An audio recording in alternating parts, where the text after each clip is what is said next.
A aliança estava sobre a escrivaninha quando Rafael Monteiro Assunção entrou no escritório às 7 da manhã, 18 meses depois da noite que ele preferia não nomear. Não havia bilhete, não havia envelope, apenas um anel de ouro branco com uma pequena safira no centro, colocado exatamente no meio do couro marrom da escrivaninha, como se alguém soubesse onde ele iria olhar primeiro. Rafael ficou parado na porta por alguns segundos, a pasta ainda na mão, o terno ainda sem uma dobra, e sentiu alguma coisa apertar no peito que ele não soube identificar se era raiva ou reconhecimento. Ele se aproximou devagar, como se o anel pudesse morder, e o pegou entre 2 dedos. Era a aliança dela. Ele conhecia porque a tinha colocado naquele dedo com as próprias mãos, 18 meses atrás, em frente a 200 pessoas, sem saber que estava cometendo o maior erro da sua vida, mas não pelo motivo que ele pensava naquela época. A safira era pequena demais para o gosto da família Assunção. Dona Cecília tinha comentado isso 3 vezes nos dias que antecederam o casamento, cada comentário um pouco mais afiado que o anterior, até que na terceira vez Rafael tinha olhado para a mãe e dito, com uma calma que era mais aviso do que cortesia, que a escolha das joias era dele e que o assunto estava encerrado. Ele não sabia, naquele momento, que a aliança não havia sido escolhida por ele. Havia sido escolhida pela família da noiva, pela família Vasconcelos, que tinha entregue uma filha diferente da que havia sido prometida. Rafael colocou a aliança de volta na escrivaninha e foi até a janela. São Paulo se espalhava lá embaixo, uma cidade que nunca parava, 40 andares de vidro entre ele e o asfalto. Do 23º andar do edifício da Assunção Holdings, o Museu do Ipiranga parecia um brinquedo de criança, e a Avenida Paulista era uma linha de carros e luz que não distinguia segunda-feira de domingo. Rafael gostava disso. Gostava que a cidade não parava para ninguém. Era uma característica que ele admirava e tentava imitar. Ele pegou o celular e ligou para Marcos Drummond, seu assistente pessoal há 6 anos. Marcos atendeu no segundo toque, a voz já desperta apesar da hora. Rafael disse, sem introdução, que precisava que Marcos chamasse Horácio Sena, o detetive que a empresa usava para questões discretas. Marcos perguntou se era urgente. Rafael olhou para a aliança brilhando na luz fria da manhã paulistana e respondeu que não era urgente, era necessário e que havia uma diferença entre as duas coisas que ele queria que Marcos lembrasse ao longo da conversa com Horácio. Marcos não perguntou mais nada. Era para isso que Rafael o pagava bem. A história do casamento dos Assunção com os Vasconcelos tinha começado da maneira que a maioria das histórias desse tipo começa em São Paulo, que é dizer, que tinha começado com dinheiro precisando encontrar mais dinheiro. A família Vasconcelos tinha terra, muita terra, especialmente em Minas Gerais e no interior de Goiás, mas tinha dívidas que não apareciam nos balanços e um patriarca, Armando Vasconcelos, que tinha morrido 2 anos antes, deixando o espólio mais enredado do que qualquer contador queria admitir. A filha mais velha, Isabela Vasconcelos, era conhecida nos círculos certos de São Paulo como inteligente, bem educada e não exatamente interessada em se casar, mas suficientemente realista para entender que o que ela queria não era sempre o que as circunstâncias permitiam. Dona Cecília Monteiro Assunção tinha encontrado Isabela num jantar de gala no Clube Paulistano e tinha decidido em 45 minutos que aquela era a nora que ela queria. Rafael tinha sido informado da decisão como se fosse uma pauta de reunião, o que, para os padrões da família, era uma forma de respeito. Rafael tinha concordado porque naquele momento da vida ele estava mais interessado na fusão com o Grupo Ferreira do que em qualquer coisa que tivesse a ver com vida pessoal, e um casamento estratégico resolvia 2 questões ao mesmo tempo, que eram a pressão da mãe e a necessidade de mostrar estabilidade para os sócios estrangeiros que ainda mediam confiabilidade pelo estado civil do CEO. Ele era pragmático desse jeito. Não por frieza, mas porque tinha aprendido desde cedo que sentimento sem estrutura era luxo que as pessoas do seu círculo não podiam se dar. O noivado tinha durado 8 meses. Rafael tinha jantado com Isabela 4 vezes nesse período, sempre em lugares públicos, sempre com outros presentes. Eles tinham conversado sobre negócios, sobre viagens, sobre a reforma do apartamento dela no Jardim Europa. Ele não tinha aprendido nada dela que fosse verdadeiramente íntimo, mas também não tinha procurado. O casamento era um acordo. Ele respeitava acordos. No dia do casamento, a cerimônia aconteceu na Igreja Nossa Senhora do Brasil, em Jardins, com a recepção no Palácio Tangará. Rafael tinha chegado antes e ficado na sacristia bebendo água gelada, enquanto o padre explicava a ordem da cerimônia pela terceira vez. Quando a música começou e as portas se abriram, ele tinha olhado para a noiva avançar pelo corredor e tinha sentido algo errado antes de conseguir nomear o que era errado. A véu era o mesmo, o vestido era o mesmo, mas a altura era diferente por alguns centímetros, e a maneira de andar era diferente, mais direta, menos estudada, os ombros levemente virados para dentro como quem está tentando ocupar menos espaço do que tem. Ele tinha dito sim mesmo assim, porque o padre estava ali, e as 200 pessoas estavam ali, e Dona Cecília estava na primeira fileira com um sorriso que Rafael só conseguia descrever como satisfação de quem acabou de vencer uma partida que os outros não sabiam que estava acontecendo, e Rafael tinha aprendido muito cedo que havia momentos em que a dúvida era um luxo que simplesmente não cabia. A noite de núpcias aconteceu na suíte presidencial do Hotel Fasano, no Itaim Bibi, onde Dona Cecília tinha feito a reserva pessoalmente com 6 meses de antecedência. Rafael tinha bebido mais do que o habitual na recepção, não o suficiente para perder o controle sobre o que dizia, mas o suficiente para que a irritação que ele vinha reprimindo desde a sacristia tivesse menos camadas de contenção. Quando eles ficaram sozinhos no quarto pela primeira vez, Rafael olhou para a mulher que tinha se casado com ele e disse, com uma voz que era calma de um jeito que só a raiva muito controlada consegue ser calma, que ela ia começar explicando quem ela era. A mulher não fingiu não entender. Ela tirou o véu devagar, como se estivesse comprando tempo, e disse que o nome dela era Valentina. Valentina Vasconcelos, filha do segundo casamento de Armando Vasconcelos, meia-irmã de Isabela, e que ela sabia que aquilo parecia um golpe e que ele tinha todo o direito de estar com raiva. Rafael disse que ele não estava com raiva. Disse isso com uma precisão que era pior do que gritar. E então, num movimento que durou menos de 3 segundos e que ele nunca conseguiria justificar completamente para si mesmo nos meses seguintes, ele avançou. Não foi um golpe calculado. Foi a descarga de algo que estava represado desde o corredor da igreja, desde os 8 meses de jantar com alguém que ele achava que estava conhecendo, desde a vida inteira de ser o Rafael Assunção que fazia o que era necessário e nunca o que ele queria. Valentina não caiu. Ela recuou 2 passos, estabilizou o equilíbrio com uma mão na beirada da cama e ficou olhando para ele com uma expressão que Rafael não conseguia ler porque não era a expressão que ele esperava. Não era medo, não era choro, era uma espécie de atenção muito precisa, como alguém que está memorizando cada detalhe de uma cena que vai precisar descrever depois com exatidão. Rafael ficou parado onde estava, a mão ainda levantada, e sentiu o que tinha feito pousar sobre ele com todo o peso que tinha. Ele baixou o braço. Valentina não disse nada. Ele foi até o minibar, pegou uma garrafa de água, bebeu metade em pé mesmo, e disse, sem olhar para ela, que ela podia usar o banheiro principal e que ele ia dormir no sofá. Ela disse que não era necessário. A voz dela era uniforme, um fio reto sem oscilação, e Rafael não sabia se aquilo era coragem ou dissociação, ou alguma outra coisa que ele não tinha vocabulário para nomear. Ele foi para o sofá mesmo assim. Quando acordou às 5:30 da manhã, o quarto estava vazio. A cama estava desfeita do lado dela, o vestido de noiva estava dobrado sobre uma cadeira, e sobre a penteadeira havia uma pequena caixa de joias aberta, com a aliança dentro. Não a aliança dele, a aliança dela, que ele tinha colocado naquele dedo horas antes. Não havia bilhete. Não havia nada que explicasse nada. Rafael ficou sentado no sofá por 40 minutos olhando para a caixa aberta antes de pegar o celular e ligar para Marcos. Horácio Sena apareceu no escritório de Rafael às 10 da manhã, do mesmo dia em que a aliança reapareceu na escrivaninha. Era um homem de 50 e poucos anos, cabelo grisalho cortado rente, um terno que não era caro mas estava bem passado, e um jeito de entrar na sala que não chamava atenção, o que Rafael considerava a principal qualificação do trabalho.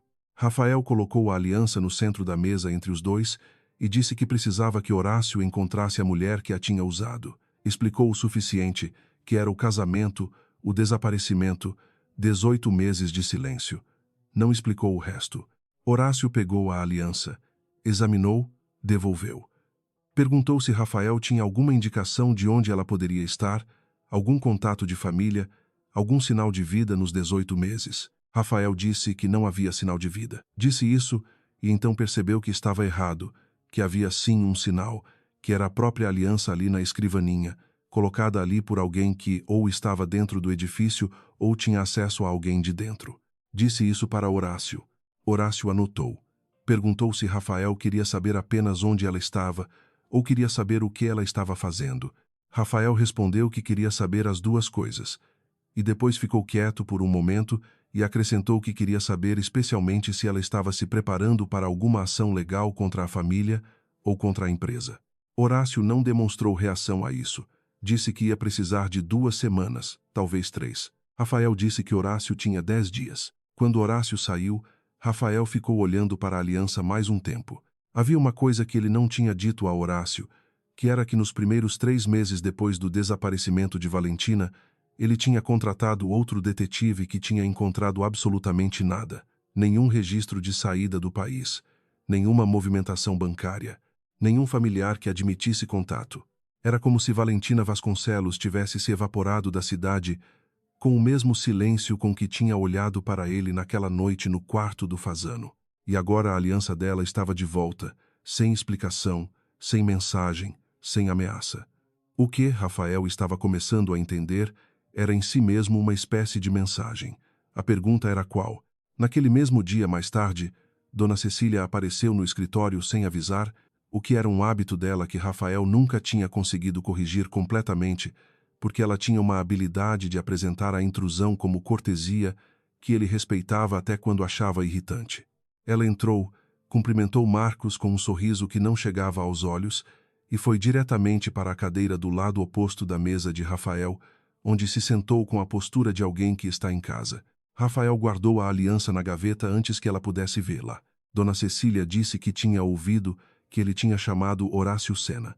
Disse isso com uma leveza que Rafael reconhecia como sinal de que o assunto era menos leve do que a voz sugeria. Rafael perguntou, sem emoção particular, como ela tinha ouvido isso, considerando que a ligação tinha sido feita às 7 da manhã e Horácio tinha saído do escritório fazia menos de 2 horas. Dona Cecília disse que uma mãe sabe das coisas. Era o tipo de resposta que não respondia nada e sabia disso. Rafael disse que tinha decidido reabrir a questão de Valentina Vasconcelos.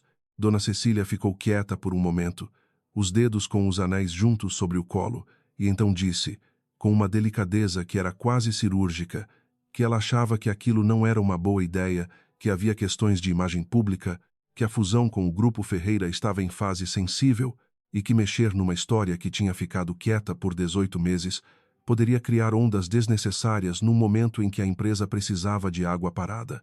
Rafael disse que entendia a preocupação e que ia levar em consideração. Dona Cecília olhou para ele da maneira que só mães e adversários de negócios sabem olhar, que é a maneira de quem está tentando descobrir se a resposta foi uma concordância ou uma forma educada de encerrar a conversa.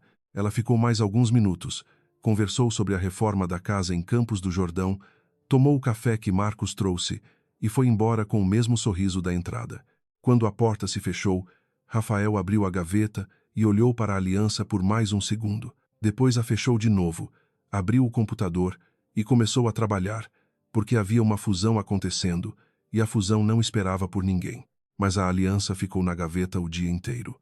E quando Rafael foi embora às 10 da noite, ele a pôs no bolso do casaco, sem saber muito bem porquê, e levou para casa.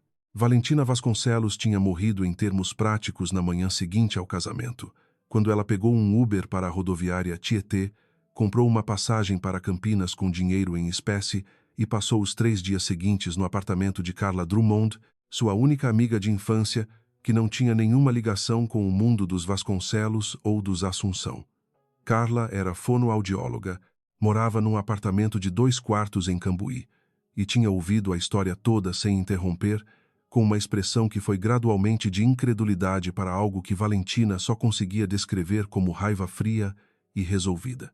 Na terceira noite, Carla tinha dito que Valentina tinha 3 opções, que eram ir embora do Brasil, ir para a polícia ou virar outra pessoa.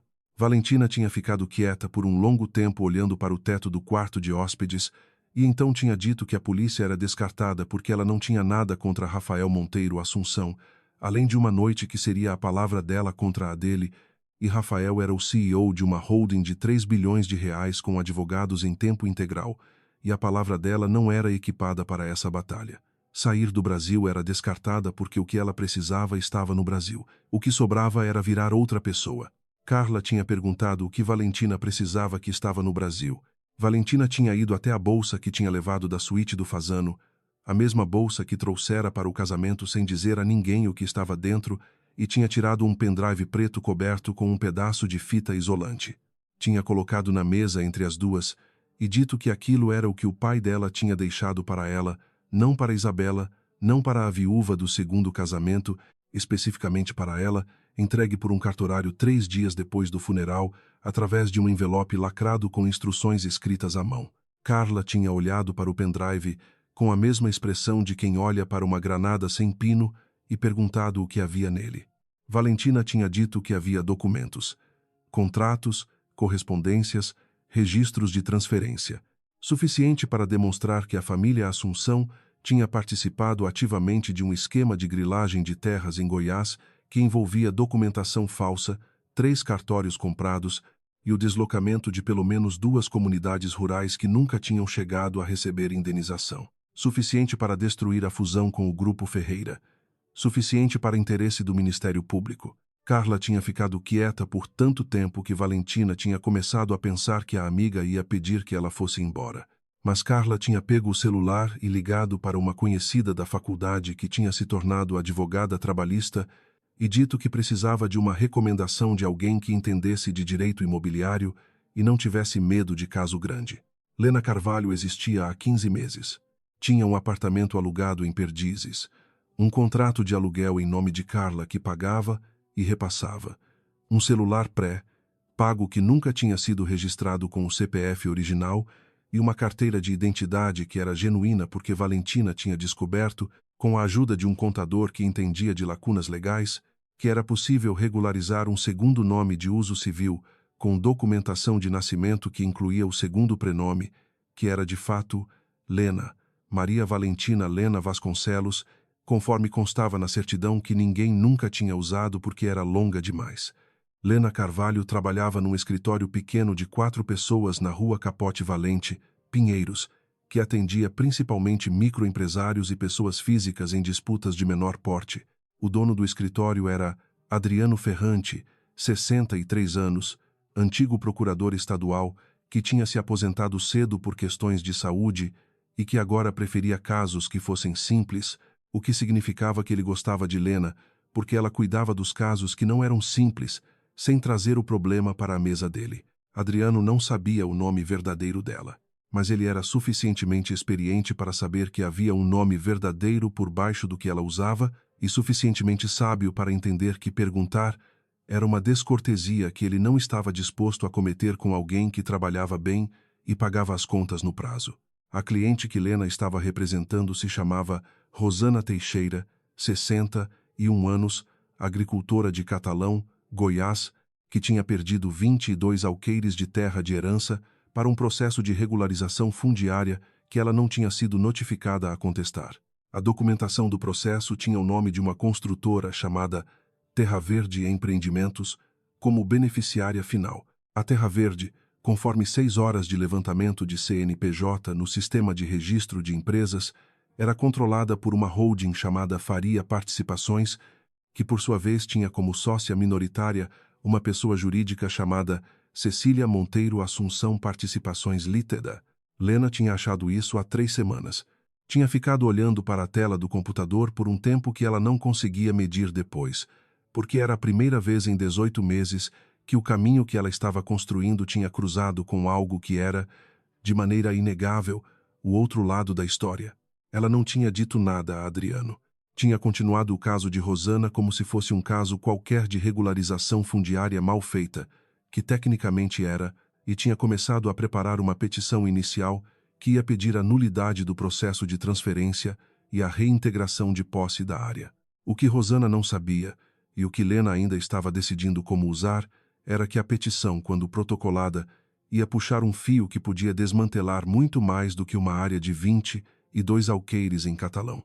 Na manhã em que Horácio Sena recebeu a ligação de Rafael Monteiro Assunção, Lena estava numa audiência de conciliação no Tribunal de Justiça do Estado de São Paulo, sentada do lado oposto de um advogado da construtora Terra Verde, que se chamava Benedito Lages e que tinha o jeito de quem estava acostumado a fazer essas audiências durarem o mínimo possível, porque a Terra Verde sempre ganhava por esgotamento da parte contrária. Lena não tinha intenção de se deixar esgotar. Ela tinha colocado sobre a mesa 6 documentos que mostravam inconsistências entre a data de registro do processo de regularização e a data em que Rosana deveria ter sido notificada, e tinha pedido ao conciliador que registrasse a contestação formal e marcasse a audiência de instrução. Benedito Lages tinha olhado para os documentos com uma expressão de aborrecimento levemente mascarado e dito que a Terra Verde estaria disposta a uma composição amigável que incluía uma compensação financeira pela área. Lena tinha perguntado qual era o valor da proposta. Benedito tinha dito um número que era aproximadamente 18% do valor de mercado da terra. Lena tinha dito, com uma calma que vinha de 15 meses de prática de ser outra pessoa e a calma que aquilo exigia, que sua cliente não tinha interesse em composição amigável a esse valor e que, no mais, a petição inicial já tinha sido protocolada pela manhã e o processo já tinha número. Benedito tinha ficado quieto por 3 segundos completos.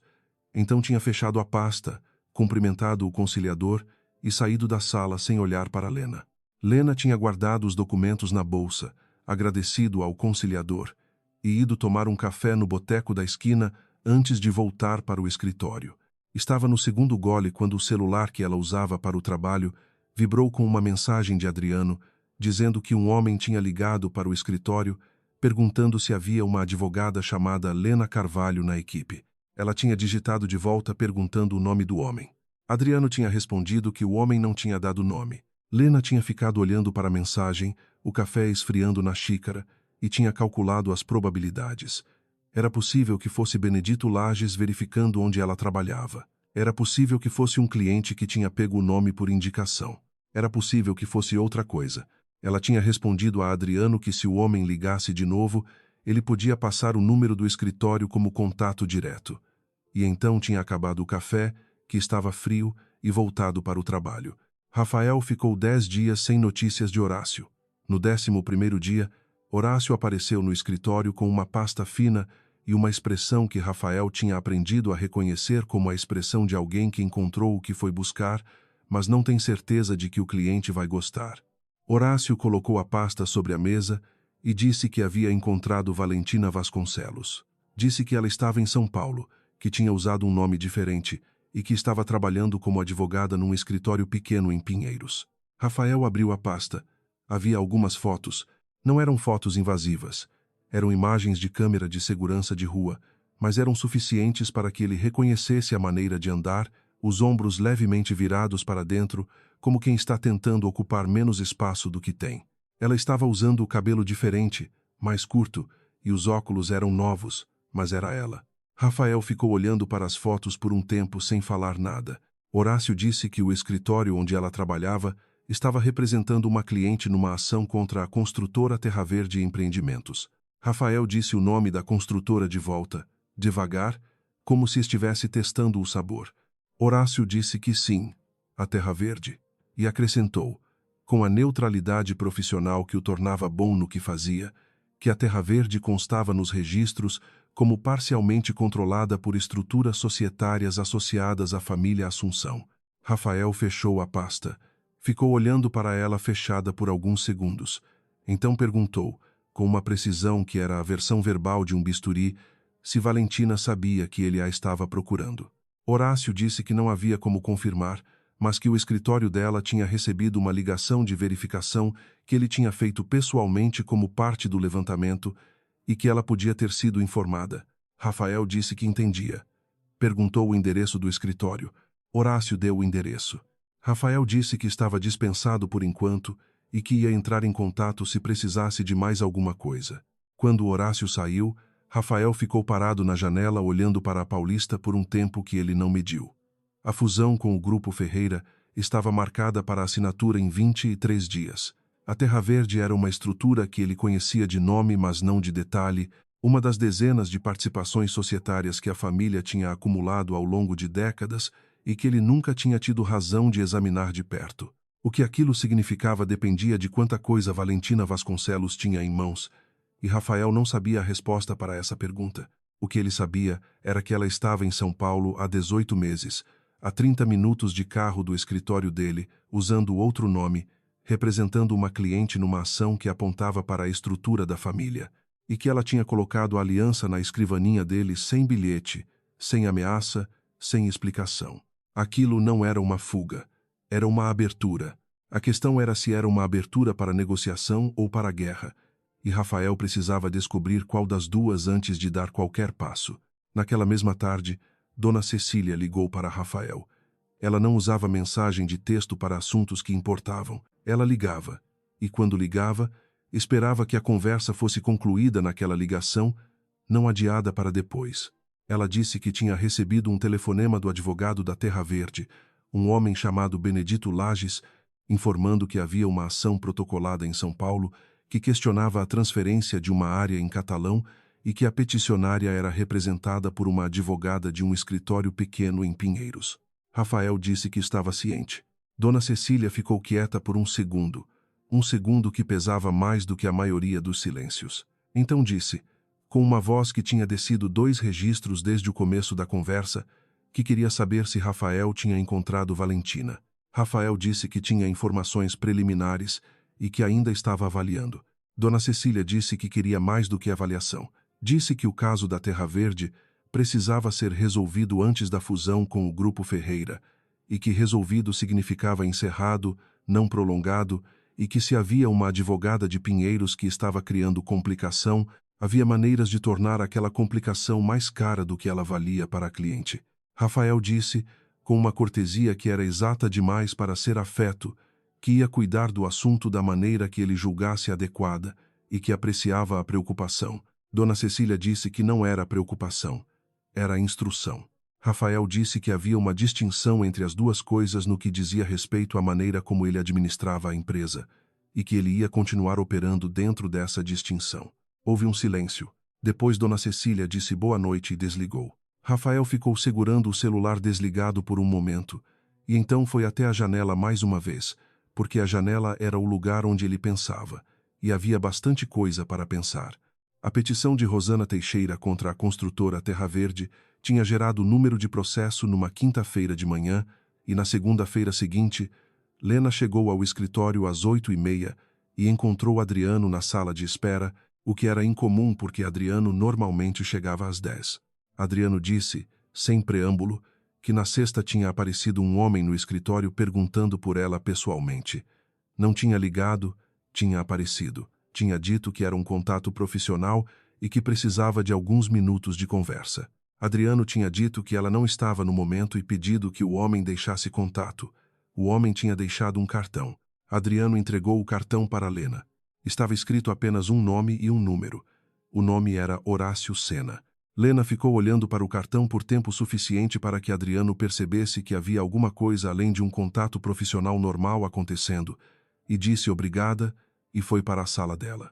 Ela fechou a porta, abriu o computador, digitou o nome no buscador. Horácio Sena aparecia vinculado a algumas referências antigas de casos policiais como investigador e mais recentemente como detetive particular com registro no Conselho Regional de Detetives. Não havia nome de empresa associada. O que havia era a forma como detetives particulares trabalhavam quando eram discretos, que era não aparecer vinculados publicamente a nenhum cliente específico. Lena ficou olhando para a tela por um tempo. Então pegou o celular, não o do trabalho, o outro, e mandou uma mensagem para Carla que dizia apenas que achava que o prazo estava se encurtando. Carla respondeu em 2 minutos com um ponto de interrogação. Lena respondeu que ia explicar melhor quando pudesse falar. Guardou o celular, abriu a pasta do caso Rosana e trabalhou por 3 horas seguidas sem parar, porque havia prazo de resposta à notificação da Terra Verde para o dia seguinte, e porque trabalhar era a única coisa que impedia o pensamento de escorregar para lugares que ela não tinha tempo de frequentar. Na quarta-feira, ela foi ao cartório do Ipiranga para autenticar documentos do caso Rosana, e na volta, parou num café na Avenida Domingos de Moraes para responder e-mails no celular. Estava no segundo e-mail quando sentiu que alguém havia se sentado na cadeira do lado oposto da mesa sem pedir licença e ergueu os olhos. Rafael Monteiro Assunção estava de terno cinza escuro e gravata a bordo, os cotovelos sobre a mesa, as mãos juntas, olhando para ela com uma expressão que ela não conseguia ler completamente, mas que tinha alguma coisa de pessoa que passou tempo demais ensaiando uma cena e agora estava descobrindo que o ensaio não era suficiente. Lena não moveu o rosto. Por dentro, sentiu alguma coisa que não era exatamente medo e não era exatamente surpresa. Era uma terceira coisa mais próxima do reconhecimento de que uma contagem regressiva tinha chegado a zero antes do que ela tinha calculado. Rafael disse que ela era difícil de encontrar. Lena disse que acreditava nisso, já que havia tentado não ser encontrada. Rafael disse que entendia. Então ficou quieto, como se estivesse reavaliando o que tinha planejado dizer, e depois começou de outro jeito, dizendo que ele não estava ali para criar problema. Lena disse que ela imaginava que não. Disse que se ele quisesse criar problema, teria mandado um advogado, não teria vindo pessoalmente. Perguntou se ele queria tomar alguma coisa, café ou água, porque ela ia pedir mais um café e era descortesia não oferecer. Rafael ficou olhando para ela, como se a resposta não fosse a que ele esperava. Disse que não queria nada. A atendente veio e Lena pediu um café duplo sem açúcar e esperou a atendente ir embora antes de continuar. Ela disse que supunha que ele tinha mandado alguém procurar o escritório, que esse alguém tinha descoberto o caso da Terra Verde e que agora ele estava aqui para entender o que ela tinha e o que ela pretendia fazer com isso. Disse que estava correta? Rafael disse que estava substancialmente correta. Lena disse que era útil quando as pessoas eram diretas. Abriu a bolsa, tirou uma pasta fina com alguns documentos e colocou sobre a mesa entre os dois. Não empurrou em direção a ele. Deixou no meio. Disse que ali havia uma amostra. Não o documento completo, não o suficiente para protocolar uma ação por conta própria, mas suficiente para que um promotor com boa assessoria técnica soubesse onde começar a cavar. Contratos de cessão de terra com data retroativa. Correspondência entre a administração da Terra Verde e um cartorário em catalão que havia sido aposentado compulsoriamente 2 anos atrás por irregularidades não especificadas nos registros públicos. Um e-mail. Ela disse essa última parte assim, apenas um e-mail, e deixou a afirmação no ar. Rafael abriu a pasta, leu o primeiro documento, leu o segundo, chegou ao e-mail e ficou parado por um tempo que ela conseguia medir porque estava olhando para o relógio na parede do café para não ter que olhar para ele. Ele fechou a pasta, não devolveu. Ficou com ela nas mãos, o que Lena tinha antecipado, que era por isso que os documentos eram cópias, não originais. Rafael disse, com uma voz que tinha perdido a cadência executiva e soava mais como alguém tentando encontrar um caminho num lugar escuro, que o e-mail tinha o nome da mãe dele. Lena disse que sabia.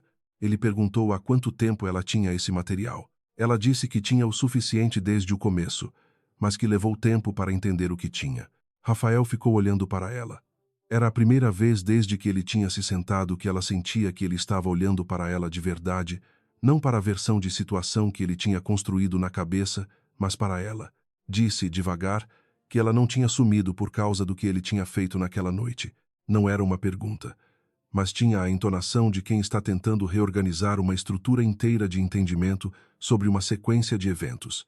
Lena disse que tinha sumido por causa das duas coisas. Disse isso olhando de volta para ele, sem desviar. Disse que o que ele tinha feito naquela noite era verdadeiro e tinha acontecido, e que ela não ia fingir que não tinha.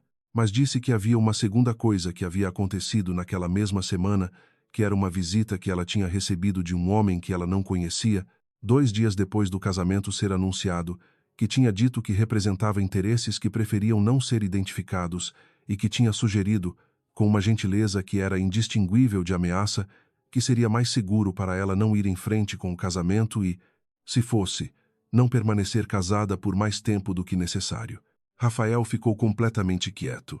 Lena disse que ela não tinha conseguido, na época, ligar esse homem à família Assunção com certeza suficiente. Mas tinha o suficiente para suspeitar. E suspeitar tinha sido suficiente para que ela entendesse que sair era mais seguro do que ficar. O café chegou. A atendente colocou a xícara na mesa com um sorriso profissional e foi embora. Lena tomou um gole. Rafael não se moveu. Ela disse que não estava contando isso para que ele sentisse pena dela, nem para negociação. Estava contando porque parecia relevante que ele soubesse que havia mais em jogo do que ele provavelmente pensava quando saiu de casa para esse café. Rafael disse, depois de um longo momento, que queria saber o nome do homem que tinha aparecido para ela. Lena disse que não tinha nome. Tinha uma descrição. E tinha uma fotografia que ela tinha tirado com o celular através da janela quando ele estava saindo, sem que ele percebesse. Rafael disse que queria ver a fotografia. Lena disse que havia condições para isso. Ela abriu o café no celular enquanto esperava a resposta, não o celular de trabalho, o outro, porque se alguém estava monitorando o número de trabalho, ela não queria que o monitoramento incluísse essa conversa. Rafael ficou olhando para o gesto e disse que entendia que ela era cuidadosa.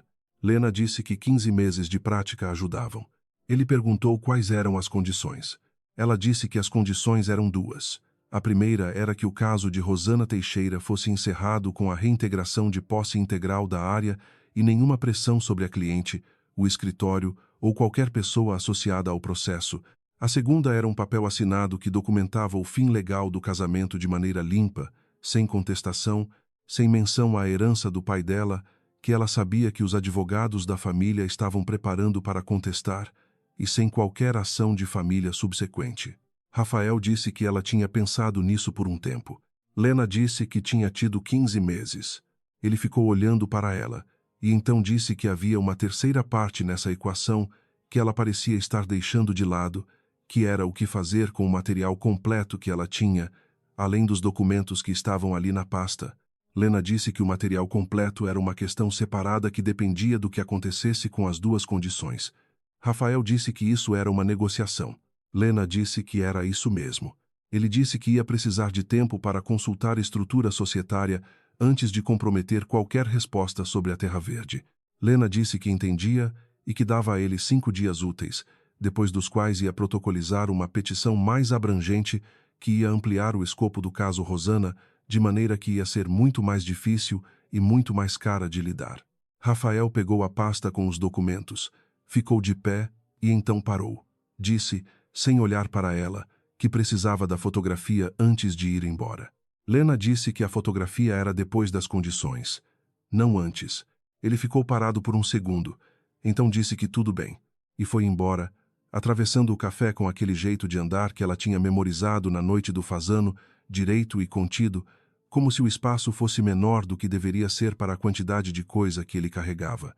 Naquela mesma noite, Lena estava em casa em Perdizes, os documentos do caso Rosana espalhados sobre a mesa da sala, quando ouviu um carro frear na rua de baixo com mais força do que o normal. Ela foi até a janela e olhou para a rua. Era um carro preto, vidros fechados, parado em segunda fila com o motor ligado. Ficou ali por 4 minutos. Ela contou. Então foi embora. Lena foi para a cozinha, bebeu um copo de água em pé e ficou olhando para a janela que dava para o corredor de serviço. Havia uma saída dos fundos do edifício que chegava a uma viela que desembocava na rua de trás. Ela conhecia esse caminho porque tinha verificado quando alugou o apartamento, que era antes de saber se ia precisar, mas havia aprendido que saber antes era sempre melhor do que descobrir na hora que precisava. Ela foi até a mesa, colocou os documentos de volta na pasta, guardou o pendrive no bolso interno da jaqueta e mandou uma mensagem para Carla que dizia que ia dormir na casa dela se estava tudo bem. Carla respondeu imediatamente que sim, que a chave estava no lugar de sempre. Lena pegou a bolsa, as coisas mínimas para uma noite, apagou as luzes e saiu pelo fundo. Na rua de trás, pegou um aplicativo de transporte para o endereço de Carla e ficou olhando pela janela do carro enquanto São Paulo passava, as luzes da cidade refletindo no vidro molhado de uma garoa que tinha começado a cair, e pensou que tinha 5 dias, e que 5 dias era tempo suficiente para muita coisa acontecer, nos 2 sentidos. Rafael voltou para o escritório direto do café, sem parar em casa, e ficou na sala até meia-noite relendo os 3 documentos que Valentina tinha colocado sobre a mesa. O e-mail era o mais problemático. Era uma mensagem de texto simples, enviada de um endereço corporativo da Assunção Holdings para um destinatário chamado apenas Ferrante B, que Rafael reconhecia como o apelido interno de Bonifácio Ferrante, antigo gestor de participações minoritárias que tinha saído da empresa 5 anos atrás, com um acordo de confidencialidade que Rafael tinha assinado sem examinar os detalhes, porque havia herdado a situação do período em que o pai ainda estava ativo. A mensagem dizia que o cartorário de Catalão tinha confirmado o registro para a data retroativa solicitada e que a área poderia ser considerada regularizada para fins de transferência. A mensagem tinha data de 3 anos antes da morte de Armando Vasconcelos e estava assinada com as iniciais CMA. Rafael ficou olhando para as iniciais por um tempo considerável. Cecília Monteiro Assunção. A caligrafia eletrônica das iniciais era inconfundível porque Dona Cecília usava aquele padrão de assinatura em todas as correspondências internas da empresa, desde que Rafael podia se lembrar, uma abreviatura que ela considerava elegante e que tinha insistido em usar até mesmo nos documentos que não exigiam assinatura formal. Ele fechou a pasta às 00:30, chamou o carro e foi para casa. De manhã, Rafael chegou ao escritório às 7 e chamou Marcos antes de qualquer reunião. Disse que precisava de acesso ao histórico completo de participações da Faria Participações e das subsidiárias associadas, especificamente qualquer movimentação que envolvesse áreas rurais em Goiás nos últimos 8 anos. Marcos disse que ia precisar autorização do departamento jurídico para levantamento interno desse escopo. Rafael disse que a autorização era dele. Marcos saiu para providenciar. Rafael abriu o computador e ficou olhando para a tela sem digitar nada por uns minutos, e então ligou para Jorge Vilela, o advogado da família que cuidava de questões patrimoniais há 20 anos e que Rafael confiava especificamente porque Jorge era leal à família, mas não era leal a nenhuma pessoa específica da família, o que era uma nuance importante. Jorge atendeu depois de 2 toques. Rafael disse que precisava de uma reunião naquele mesmo dia, a mais discreta possível, e que o assunto era sensível. Jorge disse que podia aparecer às 4 da tarde no escritório dele, em Pinheiros, longe do edifício da Assunção. Rafael disse que era perfeito. Antes das 4, Rafael fez uma coisa que não estava no planejamento. Ele foi ao escritório de Marcos, pediu emprestado um computador que não era monitorado pela rede interna da empresa e pesquisou o nome que Valentina tinha mencionado, o homem que tinha aparecido para ela 2 dias depois do anúncio do casamento. Ela não tinha dado o nome, mas tinha dado uma descrição, e ele tinha uma ideia de onde começar. Ele abriu o histórico de acessos ao edifício Assunção dos 3 meses anteriores ao casamento e foi pesquisando visitante por visitante, comparando as descrições. Havia um nome que aparecia 3 vezes no período, associado a reuniões solicitadas pelo setor de gestão de riscos que reportava diretamente à presidência do conselho, que era Dona Cecília. O nome era Edilson Mota. Rafael não reconhecia o nome, mas reconhecia o setor que tinha solicitado as visitas. E o setor de gestão de riscos não se reunia com visitantes externos por motivos que aparecessem em atas públicas. Rafael anotou o nome, fechou o computador, agradeceu a Marcos e foi para a reunião com Jorge Vilela. Jorge Vilela tinha um escritório que parecia menor do que era porque tinha estantes de livros do chão ao teto em todas as paredes e a mesa ficava no centro como uma ilha cercada de papel. Era o tipo de ambiente que comunicava que a pessoa que trabalhava ali lia o que tinha nas prateleiras, e Rafael sempre tinha considerado isso uma garantia de qualidade.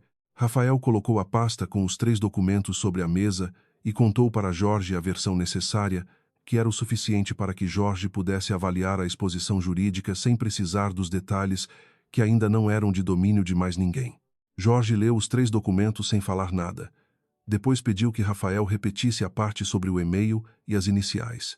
Rafael repetiu. Jorge tirou os óculos, colocou sobre a mesa e ficou esfregando a testa com 2 dedos por um tempo. Então disse que a exposição era real.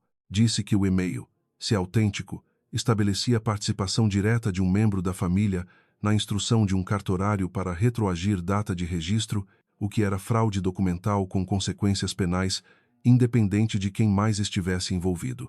Disse que a pergunta que importava era que mais havia, além daquilo. Rafael disse que havia mais. Jorge perguntou quanto mais.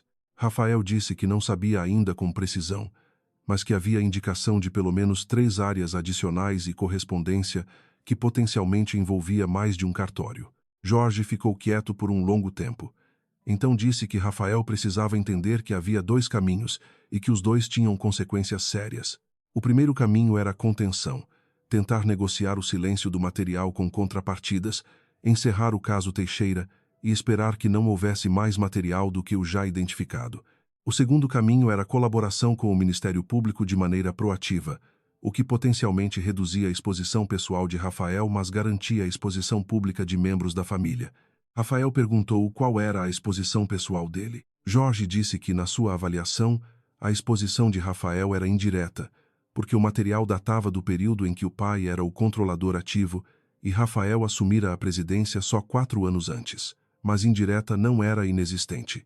Rafael disse que entendia. Ficou olhando para a pasta por um momento e então disse que havia uma terceira questão que era separada dos dois caminhos, que era quem tinha mandado um homem chamar Edilson Mota para ameaçar a noiva dele antes do casamento. Jorge olhou para ele com uma expressão que mudou um pouco. Rafael disse o nome de novo, Edilson Mota, e disse que as visitas de Mota ao edifício tinham sido solicitadas pelo setor de gestão de riscos que reportava à presidência do conselho. Jorge ficou quieto. Rafael disse que precisava de uma reunião com Dona Cecília. Formal, com registro. Naquele mesmo dia, se possível. Jorge disse que ia providenciar. A reunião com Dona Cecília aconteceu às 7 da noite na sala de jantar da casa dela em Higienópolis, não no escritório, porque Dona Cecília sempre preferia terreno que ela controlava para conversas que ela sabia que iam ser difíceis. Ela tinha servido café e água gelada como se fosse uma visita social, e só depois de 5 minutos de conversa sobre o jardim e a reforma que estava planejando para o verão é que ela tinha olhado para Rafael de um jeito que indicava que o tempo de aquecimento tinha acabado. Rafael disse que ia direto ao ponto porque era mais respeitoso do que fingir que a conversa era outra coisa. Disse que tinha visto o e-mail. Dona Cecília não perguntou qual e-mail. Ficou olhando para ele com uma expressão que era quase admiração, mas não chegava a isso. Era mais como o reconhecimento de alguém que foi a um jogo esperando um adversário e encontrou um diferente do que esperava. Ela disse que o e-mail foi uma imprudência de um período em que os mecanismos de comunicação interna não tinham a segurança que têm hoje. Rafael disse que havia uma diferença entre chamar de imprudência e o que o e-mail realmente documentava. Dona Cecília disse que havia muitas maneiras de interpretar uma correspondência interna e que advogados eram pagos exatamente para encontrar a interpretação que melhor servia a quem os contratava. Rafael disse que entendia isso e que havia contratado Jorge Vilela especificamente por essa razão e que a avaliação de Jorge era que a interpretação óbvia do e-mail era a correta e que havia exposição real. Dona Cecília levantou e foi até a janela. Era um gesto que Rafael reconhecia porque ele tinha o mesmo gesto e por um segundo isso lhe causou um desconforto que ele não esperava. Ela disse, de costas para ele, que a Terra Verde havia sido uma decisão necessária no momento em que as terras dos Vasconcelos estavam sendo vendidas a preços de liquidação e havia risco real de que passassem para concorrentes do setor. Disse que havia uma lógica de preservação de mercado que pessoas de fora do contexto tendiam a simplificar demais. Rafael disse que a lógica de preservação de mercado que ela estava descrevendo havia deslocado pelo menos 2 famílias de agricultores que tinham perdido a terra sem notificação adequada. Dona Cecília virou para ele. Disse que ele estava sendo muito idealista para alguém que herdou uma empresa construída com esse mesmo tipo de decisão por 3 gerações. Rafael disse que entendia que ela acreditava nisso. E então disse, com uma calma que era diferente da calma que ele usava em negócios, era uma calma mais baixa, mais próxima do fundo de alguma coisa, que havia uma outra questão que precisava ser resolvida antes de qualquer discussão sobre a terra verde ou o material. Dona Cecília esperou. Rafael disse o nome. Edilson Mota. O silêncio que veio depois desse nome era diferente dos outros silêncios da conversa. Era mais denso. Dona Cecília ficou olhando para ele e não disse nada por tempo suficiente para que a resposta viesse não do que ela disse, mas do que ela não disse. Rafael disse que queria saber se ela tinha mandado alguém falar com Valentina antes do casamento. Dona Cecília disse que não sabia de quem ele estava falando. Rafael disse que ela estava escolhendo uma posição que ia ser muito difícil de sustentar se o nome aparecesse nos registros de acesso ao edifício com solicitação do setor que reportava a ela. Dona Cecília disse que registros de acesso eram documentação administrativa que qualquer advogado podia contestar. Rafael disse que sim, podia. E então disse que havia um detalhe que ele precisava que ela soubesse, que era que Valentina tinha uma fotografia do homem. O rosto de Dona Cecília não mudou muito, mas mudou o suficiente. Rafael disse que não estava ali para destruir ninguém, incluindo ela. Disse que estava ali porque havia uma fusão em 21 dias e havia um escândalo potencial que podia destruir não só a fusão, mas a holding toda, e que a única maneira de navegar aquilo de forma que preservasse alguma coisa era com honestidade interna sobre o que havia acontecido, para que as decisões fossem tomadas com informação completa em vez de versões parciais. Dona Cecília foi até a cadeira e se sentou. Ficou com as mãos sobre a mesa, os anéis captando a luz do lustre, e ficou quieta por um tempo longo. Então disse, com uma voz que tinha descido para um registro que Rafael raramente ouvia, que ela tinha mandado Edilson conversar com Valentina, porque havia informação de que Valentina tinha acesso ao material que o pai deixou e que aquele material podia ser problemático para a família se chegasse a mãos erradas. Disse que a instrução havia sido apenas uma conversa, não uma ameaça. Rafael disse que Valentina havia descrito como ameaça. Dona Cecília disse que havia uma distância entre o que foi dito e o que foi entendido. Rafael disse que entendia que havia essa distância. E então disse que o que ele precisava agora era saber se havia mais, além do que ela tinha acabado de dizer, que pudesse aparecer quando o material fosse examinado mais de perto. Dona Cecília ficou olhando para ele. E então, pela primeira vez em toda a conversa, disse a verdade completa. Disse que havia mais 2 áreas além de catalão. Disse que os contratos estavam estruturados de maneira similar. Disse que o volume total de terra envolvida era de pouco mais de 140 alqueires em 3 municípios diferentes e que havia em torno de 7 famílias que tinham sido deslocadas ao longo de 5 anos. Rafael ficou quieto ouvindo, não interrompeu. Quando ela terminou, ele ficou olhando para o café que ainda estava na xícara, intocado, e pensou que havia uma versão do Rafael Assunção de 2 anos atrás que teria tomado aquela informação e aguardado, gerenciado e protegido, porque era o que se fazia com esse tipo de coisa. E havia a versão atual, que estava olhando para a xícara de café e calculando o custo de continuar fazendo o mesmo. Ele disse devagar que ia precisar de 1 semana para tomar uma decisão sobre como proceder, e que durante essa semana ele precisava que nenhuma ação fosse tomada contra Valentina Vasconcelos, contra o escritório dela, contra a cliente Rosana Teixeira e contra qualquer pessoa associada a qualquer um desses nomes. Dona Cecília disse que ele estava pedindo que ela ficasse de mãos atadas.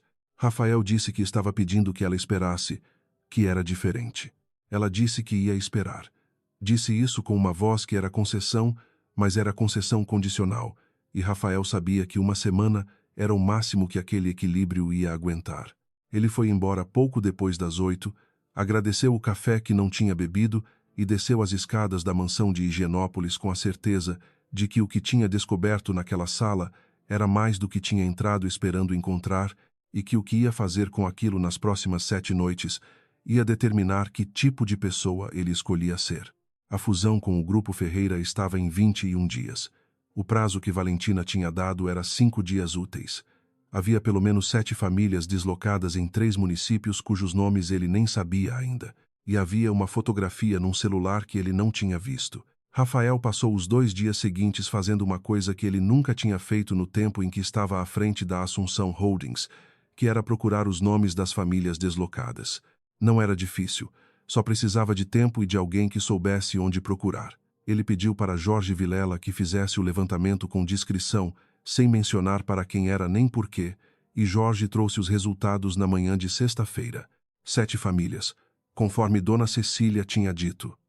31 pessoas no total, contando filhos e cônjuges. A mais velha tinha 78 anos e chamava Benedita. A mais nova tinha 4 anos na época do deslocamento e devia ter uns 10 agora. Rafael ficou olhando para a lista por um tempo, então pediu a Jorge que iniciasse o processo de identificar canais para compensação direta, sem envolver advogados da Terra Verde e sem usar o nome da Assunção Holdings, enquanto o processo ainda estava aberto. Jorge disse que aquilo era incomum. Rafael disse que ele sabia. No 3º dia após a reunião em Higienópolis, Rafael convocou uma reunião extraordinária do Conselho de Administração da Assunção Holdings para a tarde de segunda-feira. Ele não explicou o motivo na convocação. Disse apenas que havia questões de governança corporativa que precisavam de deliberação do Conselho antes da conclusão da fusão com o Grupo Ferreira. Dona Cecília recebeu a convocação igual a todos os outros membros. Rafael sabia que ela ia entender o que significava. Sabia também que ela ia aparecer, porque não aparecer seria pior do que aparecer. No domingo à noite, Dona Cecília ligou para ele. Disse que queria conversar antes da reunião. Rafael disse que a reunião era o lugar adequado para a conversa. Ela ficou quieta por um momento e então disse, com uma voz que tinha uma qualidade que ele raramente ouvia nela, que era algo próximo de cansaço real sob a camada de controle, que ele estava destruindo o que o pai tinha construído. Rafael disse, com cuidado, que o que o pai tinha construído incluía coisas que o pai não deveria ter construído, e que isso não era destruição, era correção, e que havia uma diferença entre as duas palavras que ele achava importante. Dona Cecília desligou sem responder. A reunião do conselho aconteceu na sala de conferências do 15º andar do edifício Assunção, com vista para a Faria Lima e 6 pessoas em volta de uma mesa de vidro, Rafael, Dona Cecília, 2 conselheiros independentes chamados Tarcísio Melo e Beatriz Fontes, o diretor financeiro Silvano Ramos e Jorge Vilela como assessor jurídico. Rafael apresentou os documentos em ordem. Começou pelo mais antigo, que era a estruturação da Terra Verde, explicou a cadeia societária, apresentou os contratos com data retroativa e, por último, colocou o e-mail com as iniciais C.M.A. no centro da mesa para que todos pudessem ler. Tarcísio Melo leu o e-mail, olhou para Dona Cecília e disse que precisava de uma explicação. Dona Cecília disse que o documento estava fora de contexto e que havia uma narrativa incompleta sendo apresentada de maneira parcial. Beatriz Fontes disse que o e-mail parecia autoexplicativo e que o contexto que ela gostaria de entender era qual era a relação entre o endereço corporativo de origem e o processo de regularização em catalão. Dona Cecília disse que as operações fundiárias da empresa haviam sido conduzidas dentro dos parâmetros legais disponíveis à época. Rafael disse que os parâmetros que ela estava descrevendo incluíam a instrução direta a um cartorário para retroagir data de registro, o que excedia qualquer parâmetro legal em qualquer época. Dona Cecília olhou para ele de um jeito que era a versão pública da olhada que ela usava em casa, mais contida, mais fria, como um instrumento de precisão guardado no estojo. Ela disse que Rafael estava tomando uma decisão que ia ter consequências para toda a família e que ele estava tomando essa decisão unilateralmente, sem consultar quem deveria ser consultado. Rafael disse que o conselho era o lugar de consulta e que era por isso que todos estavam presentes. Dona Cecília disse que havia coisas que se decidiam em família, não em conselho. Beatriz Fontes disse, com uma voz que era muito calma e muito firme, que quando o assunto envolvia responsabilidade de conselheiros e exposição corporativa, o conselho era exatamente o lugar correto. Dona Cecília ficou olhando para Beatriz por um segundo. Então virou para Tarcísio. Disse que havia um excesso de ímpeto numa direção que não havia sido devidamente ponderada e que ela pedia que o conselho considerasse a possibilidade de uma pausa de avaliação antes de qualquer deliberação formal. Tarcísio disse que ia ouvir o que Rafael propunha antes de se manifestar sobre procedimento. Rafael apresentou a proposta. Era uma colaboração proativa com o Ministério Público, com fornecimento voluntário de toda a documentação da Terra Verde e das participações associadas, em troca de reconhecimento formal de cooperação que reduzisse exposição da pessoa jurídica da holding. Adicionalmente, compensação direta às 7 famílias deslocadas, calculada sobre valor de mercado atual das áreas e não sobre valor de época, e interrupção imediata de qualquer ação que envolvesse pressão sobre processos ou partes em litígio associadas à Terra Verde. O silêncio depois da proposta durou o tempo suficiente para que o ar-condicionado da sala fosse o único barulho. Dona Cecília disse que aquela proposta entregava a empresa nas mãos do Ministério Público e que qualquer advogado com experiência real em direito corporativo ia dizer que havia alternativas muito menos autodestrutivas. Rafael disse que havia alternativas e que ele as tinha considerado, e que havia escolhido essa porque era a única que ele conseguia olhar nos olhos quando terminasse. Dona Cecília virou para Jorge Vilela e disse que esperava que o assessor jurídico tivesse uma avaliação mais equilibrada. Jorge Vilela ajustou os óculos, olhou para ela e disse, com a deliberação de alguém que havia ensaiado a resposta mas a deu mesmo assim, que sua avaliação técnica indicava que a proposta de Rafael era juridicamente defensável e estrategicamente mais sólida do que as alternativas e que a exposição individual de membros do conselho que optassem por cooperação proativa era significativamente menor do que a de membros que optassem por resistência. Dona Cecília ficou olhando para Jorge com uma expressão que Rafael reconheceu como o momento em que alguém percebe que o terreno está diferente do mapa que tinha na cabeça. Ela disse que ia precisar de seu próprio advogado antes de qualquer deliberação formal. Rafael disse que era um direito dela e que a reunião ficaria suspensa até o dia seguinte para que ela pudesse se aconselhar. Mas disse que a documentação já estava nas mãos de Jorge e que Jorge tinha a obrigação profissional de protocolar dentro de 48 horas, independente do resultado da deliberação do Conselho, porque a não apresentação depois de identificação documentada de irregularidade criava responsabilidade para o próprio assessor jurídico. Dona Cecília olhou para Rafael por um tempo que foi mais longo do que qualquer outro olhar da reunião. Não era raiva, exatamente. Era o reconhecimento de que o filho que ela tinha achado que controlava havia virado em algum ponto que ela não tinha marcado no calendário. Ela pegou a bolsa, ficou de pé e disse que estava encerrando sua participação na reunião para buscar assessoria. Tarcísio disse que o conselho registraria a ausência. Dona Cecília foi embora sem responder a isso. A reunião continuou por mais 1 hora sem ela. Ao final, Tarcísio e Beatriz votaram favoravelmente a proposta de colaboração proativa. Silvano Ramos se absteve, o que Rafael interpretou como o resultado mais provável dado que Silvano havia sido indicado por Dona Cecília 6 anos atrás e sua posição era difícil de qualquer lado.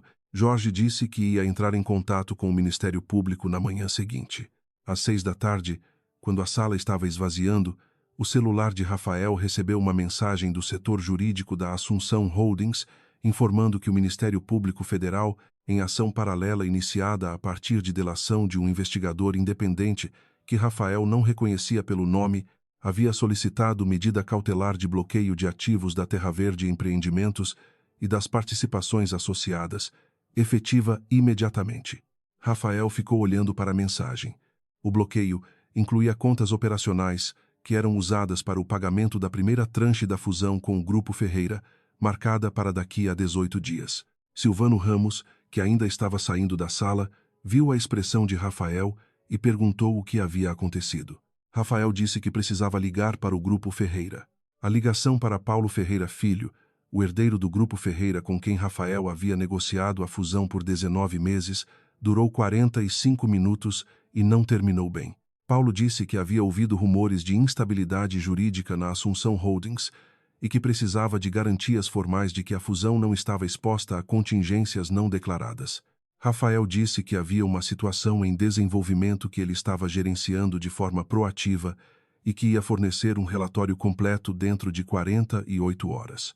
Paulo disse que 48 horas era um prazo razoável para o relatório, mas que ele precisava ser honesto, que havia parceiros no Grupo Ferreira que estavam nervosos e que o bloqueio de ativos, mesmo que preventivo, era o tipo de notícia que movia nervosismo em direção à reavaliação. Rafael disse que entendia e que ia fornecer o relatório com toda a documentação disponível. Paulo disse que esperava o relatório. Rafael desligou e ficou sentado na sala de conferências vazia por um tempo. A janela à sua frente mostrava São Paulo anoitecendo, as luzes acendendo uma por uma no skyline que ele conhecia de cor. Havia uma versão daquele momento em que ele pegava o telefone e chamava advogados para encontrar uma maneira de reverter o bloqueio, de proteger a fusão, de salvar o que podia ser salvo da maneira mais rápida possível. Havia outra versão em que ele ia buscar a fotografia. Ele pegou o casaco e foi embora. O escritório de Adriano Ferrante, em Pinheiros, estava com a luz acesa quando Rafael chegou às 8 da noite. Havia uma mulher na recepção que disse que o escritório estava fechado para atendimento externo. Rafael disse que não estava ali para atendimento, estava ali para falar com Lena Carvalho, e que se ela pudesse avisar que era Rafael Monteiro Assunção, ela saberia se queria receber ou não. A recepcionista foi até o corredor e sumiu por alguns minutos. Quando voltou, disse que a doutora Lena podia recebê-lo na sala do fundo. A sala do fundo era pequena, com uma mesa cheia de papéis e uma estante, onde os livros não estavam organizados por tamanho ou por cor, mas pelo jeito de quem os pega com frequência e os devolve sem cerimônia. Havia uma planta no canto que estava precisando de água. A janela dava para a viela dos fundos. Valentina estava de pé atrás da mesa quando ele entrou. Ela usava uma blusa azul escura e o cabelo do jeito que ele tinha visto nas fotos de Horácio, mais curto do que no dia do casamento, e os óculos que ela claramente usava de verdade, porque havia marcas nas bordas do nariz que óculos de disfarce não deixam. Ela disse que ele parecia ter tido um dia difícil. Rafael disse que tinha. E então disse que havia uma coisa que ele precisava dizer antes de qualquer outra coisa, que não era negociação e não era parte das condições, era uma coisa que precisava ser dita pelo seu valor próprio e por nenhuma outra razão. Ela esperou. Ele disse o nome dela. Valentina. Não Lena, não a mulher, não a advogada. Valentina, disse devagar, cada sílaba com o peso que ele não tinha dado naquela noite no Fasano, porque naquela noite ele não sabia o nome que estava pronunciando, ou achava que sabia, mas estava errado, e havia uma diferença que ele só tinha entendido nos dias anteriores entre saber o nome de alguém e saber quem a pessoa era. Disse que o que ele tinha feito naquela noite era um erro que não tinha justificativa, que raiva não era justificativa, que traição não era justificativa, que havia coisas que uma pessoa não fazia independente do que estava acontecendo e que ele tinha feito uma dessas coisas. Disse que não estava pedindo perdão porque perdão era uma coisa que ela ia decidir por conta própria no tempo dela, se decidisse, mas que precisava que ela soubesse que ele sabia o que tinha feito, sem rodeio, sem atenuante. Valentina ficou olhando para ele por um tempo depois que ele parou de falar. O escritório estava quieto. Lá fora, a São Paulo de sempre, barulhenta e indiferente. Ela disse, por fim, que ele havia demorado 18 meses e 3 dias para dizer o nome dela corretamente. Rafael disse que era o tempo que ele precisava para entender que havia um nome para dizer. Ela ficou quieta mais um pouco. Então disse que havia algumas coisas que ele precisava saber, sobre o que ela pretendia fazer agora que o processo estava correndo, sobre o pendrive completo, sobre o investigador independente que havia enviado informação ao Ministério Público antes que ela pudesse controlar o ritmo das coisas. Rafael disse que tinha recebido a notícia do bloqueio de ativos. Ela disse que sabia. Disse que havia sido o investigador que ela havia contratado há 6 meses para preparar o terreno e que ele tinha agido antes do prazo que ela tinha imaginado, provavelmente porque havia detectado o movimento do outro lado, movimento que ela suspeitava ser da dona Cecília, tentando acessar informação sobre ela. Rafael disse que havia mandado o homem parar. Valentina disse que sabia disso também, e que ela queria entender o que tinha acontecido naquele intervalo entre a ameaça da reunião com ele no café e o momento em que ele havia mandado o homem parar. Rafael disse que havia conversado com Dona Cecília e que havia convocado o conselho. Valentina ficou olhando para ele com uma expressão que ele estava aprendendo a ler, que era a expressão de quem está avaliando se o que está ouvindo é verdadeiro e ao mesmo tempo avaliando o que fazer com o fato de que parece verdadeiro.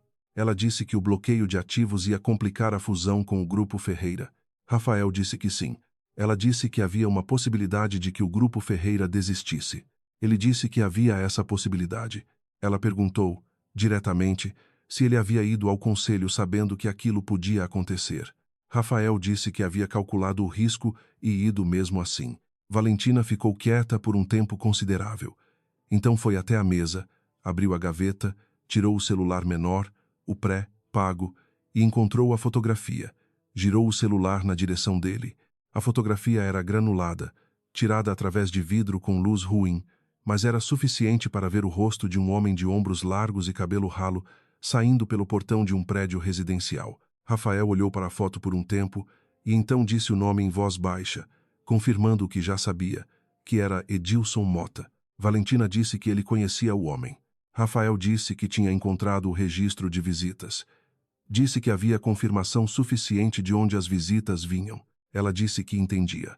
Guardou o celular, ficou de pé do lado da mesa, os braços cruzados levemente, não no jeito de quem está na defensiva, mas no jeito de quem está pensando. Disse que havia uma coisa que ela precisava que ele entendesse sobre o que ela pretendia fazer com o material completo.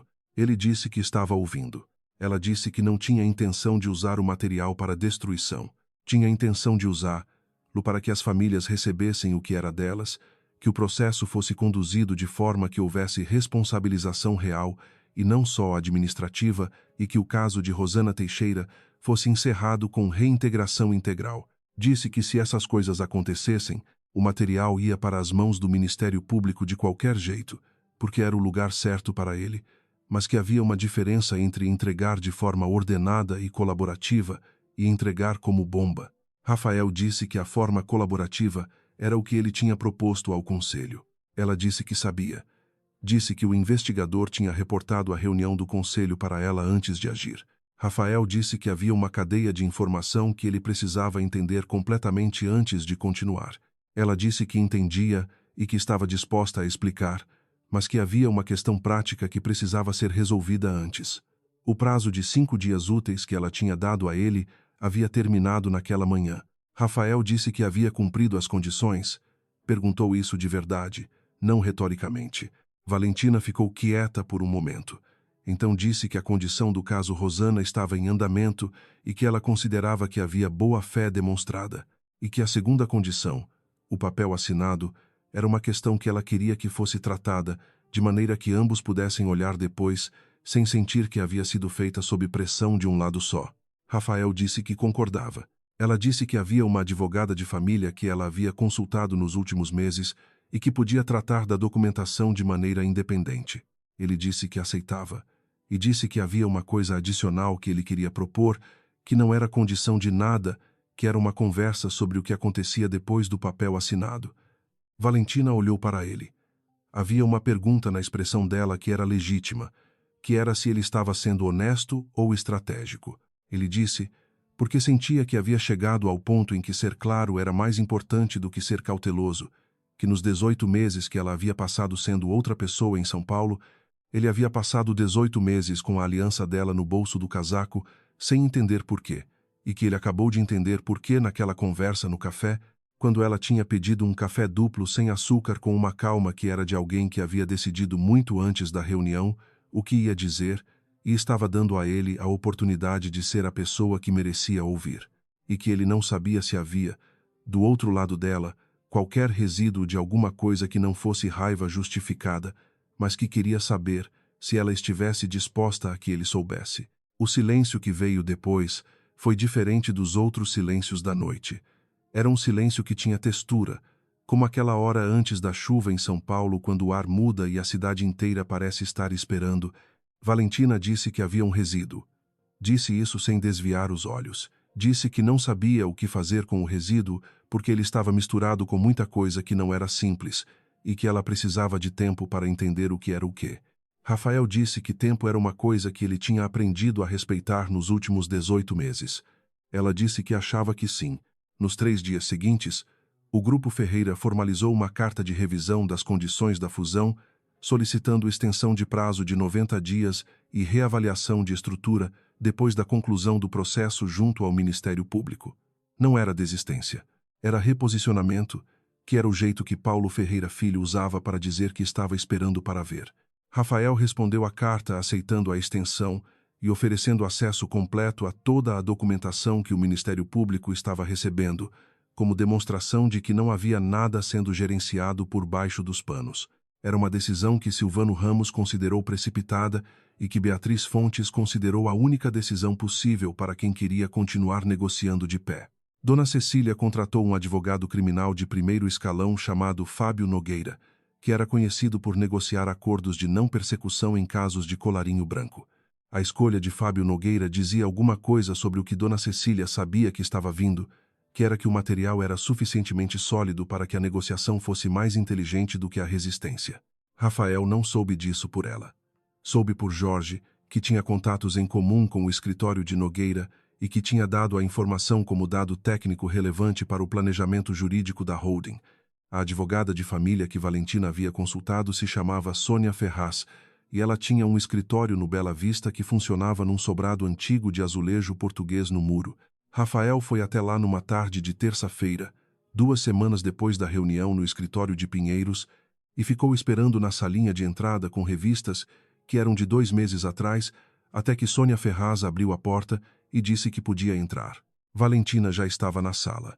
Estava sentada de um lado de uma mesa pequena, os documentos à sua frente, e não levantou quando Rafael entrou, o que ele interpretou como o jeito dela de deixar claro que aquele espaço era neutro e que nenhum deles tinha vantagem de terreno. Sônia Ferraz colocou 2 pastas sobre a mesa. Disse que havia 2 conjuntos de documentos, que poderiam ser assinados em qualquer ordem, e que ela recomendava que ambos lessem com calma antes de assinar qualquer coisa. Rafael pegou a pasta da esquerda. Era a dissolução do casamento. Estava redigida de maneira que documentava a existência legal do matrimônio, o período desde a data da cerimônia e a dissolução por consentimento mútuo, sem menção à causa, sem disputa patrimonial, com renúncia mútua a qualquer claim sobre bens adquiridos durante o período, o que era justo dado que nenhum bem havia sido adquirido de forma conjunta. A pasta da direita era diferente. Rafael abriu e ficou lendo devagar. Era um acordo de não reivindicação do espólio de Armando Vasconcelos por parte da família Assunção, com confirmação explícita de que os documentos que Valentina havia herdado eram de sua propriedade legal e que qualquer ação visando contestar essa propriedade seria considerada violação do acordo. Rafael olhou para Valentina por cima dos documentos. Ela disse que havia uma terceira coisa que não estava nas pastas, que era que o pendrive original permanecia com ela até o encerramento do processo junto ao Ministério Público e que na data do encerramento ela entregaria a ele uma cópia certificada de tudo o que havia fornecido à promotoria, para que ele tivesse documentação completa do que havia sido feito com o material. Rafael disse que era razoável. Ela disse que havia uma quarta coisa. Ele disse que estava ouvindo.